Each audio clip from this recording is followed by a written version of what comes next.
Namaste, hotep, shalom alaikum, peace. This is Tracy Lene Muhammad. I want a few minutes of your very valuable and your very precious time. Come on up this hill with me. I wanted to share with you somebody I just saw and their story. I've known their story for quite some time.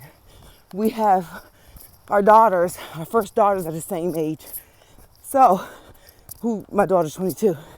When Azana was in the first grade, whatever that New Year's was, her mother, the other girl's mother, said, I'm going to start exercising. I've never exercised in my life, but I'm going to start now. Now, she was much younger than me. I'm an older mother. I had Azana when I was 30. She had her first child when she was 23. So she said, I'm going to start running. It always looked cool, but I'm going to start. That was over 15, 16 years ago. And guess who I saw running? Doing her daily 8-mile run.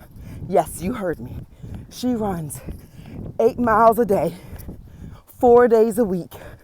And she has done that since the girls were in, I want to say it was the first or second grade. I'm having a little trouble remembering which one, but either way, my daughter's 22. So that tells you a lot about how long she's been doing this. And I said that to say, oftentimes you hear people say, I don't make New Year's resolutions because you're only going to stop it in 2 or 3 months. That's because they did not believe that they could do it. They did not continue even when it got rough. She obviously did, because that's a whole lot of years and a whole lot of New Year's ago for her to make a New Year's resolution, and it stuck. I'll give you my own testimony about me and yoga. Now, I've always exercised since I was 13 or 14 years old because my parents were avid exercisers, and my father would coerce us into running with him by giving us treats afterwards. Like, if you come with me and you make this 3 miles, I'll buy you X, Y, and Z. So, of course, my sister didn't care. I would get out there and run with him because I wanted X, Y, and Z. So I've been exercising a long time, and I taught group fitness through college and while I was pursuing my acting career in New York. So the exercise part I've always done, but I was intimidated by yoga. New Year's 2004, going into 2005, I went to visit my sister in New York, back in New York City. She took me to a yoga class, and I looked at her when it was over and said, one day I'm going to teach this.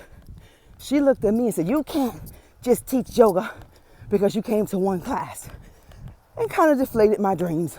But I came back to Virginia and I started looking for yoga classes. I started taking yoga classes. That was 2005. So for 3 years, I took yoga from, I took yoga from some really amazing people. And 3 years into it, I meet Arlene Bjork, who saw something in me that I didn't really see in myself, or I let my sister crush out of myself, and told me she wanted me to join her yoga teacher program, in which I did. I remember when she first asked me, I said, oh, I can't teach yoga. And she said, why? I said, oh, my sister said I can't teach yoga. And she said, I'm sorry, who is your sister? To which made me recognize she wasn't disrespecting my sister. She was trying to tell me, who are you in your life? You know, who weighs more in your life, you or your sister? The yoga teacher training program was intense. It was a whole year. There was a lot shed. I was going through a really bad space in my personal life. So this was good for me because I was able to connect to my spirit more. I now understand that every situation that came into my personal life was to lead me to who I am today.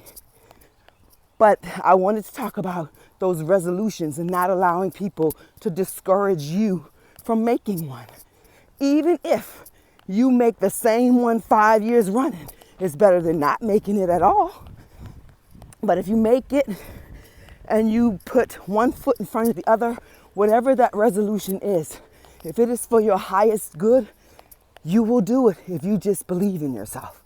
If you make a resolution to do something that is not for your highest good or something that would harm others in a way, you might be successful with it, but you won't be successful with it, if you get what I'm saying. You'll be successful on one level. I grew up with a dog like that. Hi, his name was Tito. Hey, cutie. Yeah.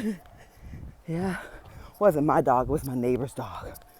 But anyway, so being consistent, being in line with the divine, whatever name you call, you will be successful. So go ahead, make that New Year's resolution. Don't allow the Debbie Downers and the naysayers to keep you from making a positive change in your life. This is your life. You have this time for whatever many days you're on this ball in this body to do some amazing things. Don't let somebody tell you that you can't do those amazing things. I'm going to go ahead and finish my brisk walk because it's time to trot again. So I just wanted to stop by, hi, and say that to you. Okay. Assalamu alaikum, namaste, hotep, shalom alaikum, peace out to Brooklyn and everywhere else.